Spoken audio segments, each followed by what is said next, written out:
नमस्कार, आप देख रहे हैं सत्य हुंकार में आपके साथ सत्यपाल। लोकसभा और विधानसभा चुनावों के बाद अब निगम चुनावों की बारी है, जिसकी अब तैयारी है।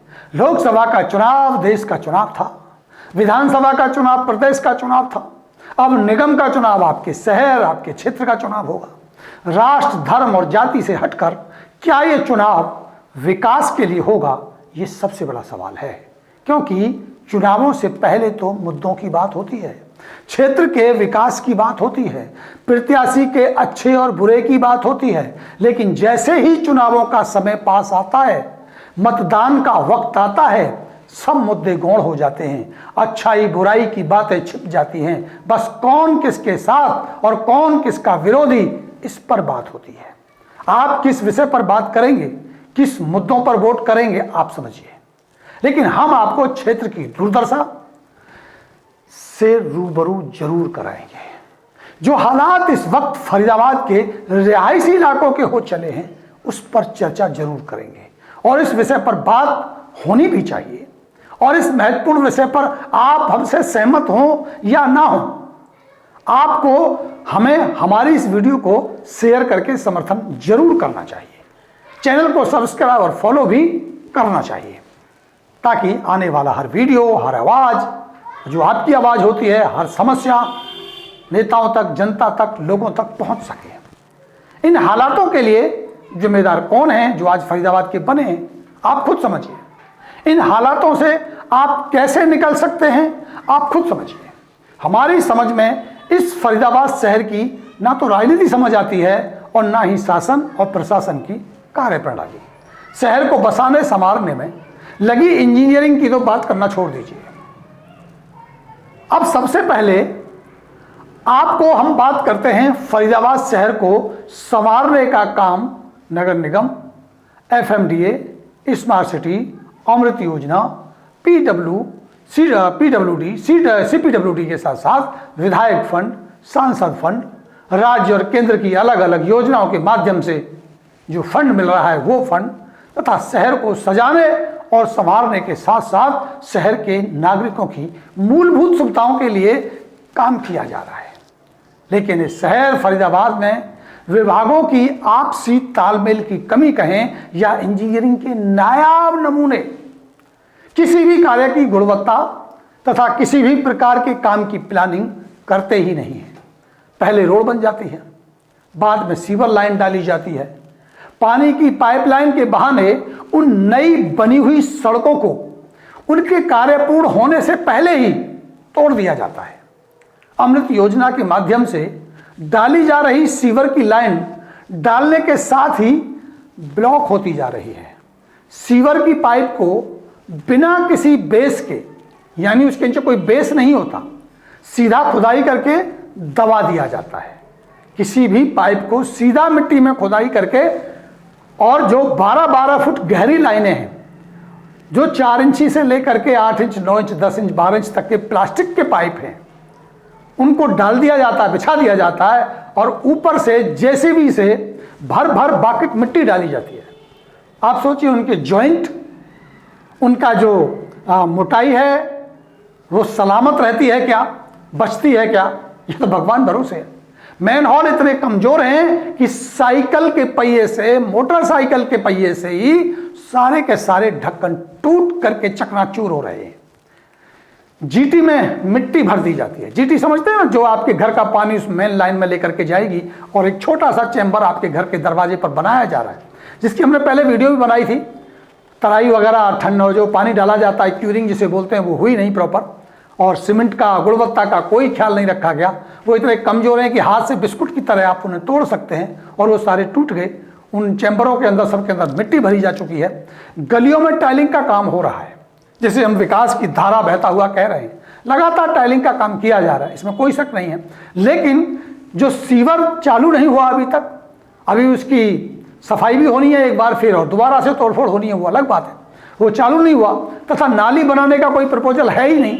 सीवर की निकासी ना होने के कारण जो नई लगी हुई टाइलें हैं, उसके ऊपर मल मूत्र का पानी अब जमा होने लगा है। और कई जगह तो घटनाएं ये भी आ रही हैं सामने कि 1-1 फुट पानी एक एक फुट सीवेज का पानी घरों के सामने गलियों में जो नई टाइलें लगाई जा रही हैं उनके ऊपर बहता हुआ नजर आने लगा है और सारी की सारी लाइनें अंदर चौक होती जा रही है और आगे आगे लाइन डाली जा रही है। समस्या इतनी विकराल रूप धारण करती जा रही है कि जिसका कोई हल फिलहाल में होता हुआ दिखाई नजर ही नहीं आ रहा है। शहर को साफ सुथरा बनाने के लिए लाई गई इको ग्रीन की योजना और उसके बावजूद भी कूड़े कचरे के ढेर कॉलोनियों के चौराहों तथा खाली प्लॉटों में लगे पड़े हैं। गलियों से कूड़ा उठाने वाली गाड़ियां आती नहीं हैं। हाँ, जिस दिन 50 रुपए उन्हें हर घर से वसूली की बात होगी तो सुविधा शुल्क वसूलने वाले समय से आ जाते हैं और उस दिन ट्रैक्टर आपकी गली में कूड़ा लेने के लिए जरूर आता है। सड़कों पर अवैध अतिक्रमण, खुले में बिचते हुए मांस मछली अंडे के ठेले हर जगह दिखाई देते हैं, जिसके कारण सड़कों पर जाम लगा रहता है। चौक चौराहों पर लाइटों से जगमगाते शराब के ठेकों पर खुले में शराब पीने वाले लोग देखे जा सकते हैं। गरीबों के राशन के हालात तो सबसे ज्यादा बुरे हैं। राशन समय से मिलता नहीं है, लाइन रात से लग जाती है। हर महीने समस्या को लेकर आवाज तो उठती है, कभी हमारे माध्यम से, किसी और माध्यम से, कोई सोशल मीडिया के माध्यम से, लेकिन समाधान कोई नहीं होता। क्षेत्र के प्रतिनिधि, वो सांसद हों, विधायक हों, मंत्री हों या फिर आपके क्षेत्र का स्थानीय नेता जो निवर्तमान पार्षद हो चला है, समाज से भी या फिर जो और लोग हैं उनकी अगर हम बात करें तो वो ये समस्या मुद्दों के रूप में उन्हें लगती ही नहीं है, दिखाई देती ही नहीं है। वो इस समस्या को समस्या मानते ही नहीं है। चुनावी मुद्दे हैं ही नहीं उनके लिए। चुनाव के दौर में जब चुनाव चलेगा, अभी चुनाव आ भी रहा है, उसके बाद आपको लच्छेदार भाषण, भाई भतीजावाद, जातिवाद और इस तरह की राजनीति की बात होगी। राजनीतिक पार्टियों का सत्ता पक्ष या विपक्ष वाला काम यहां होता ही नहीं है। यहां तो केवल राजनीति होती है, राजनीति, असल राजनीति। अपनी ही पार्टी के नेताओं को हराने और विपक्ष को जिताने का गंदा खेल होता है।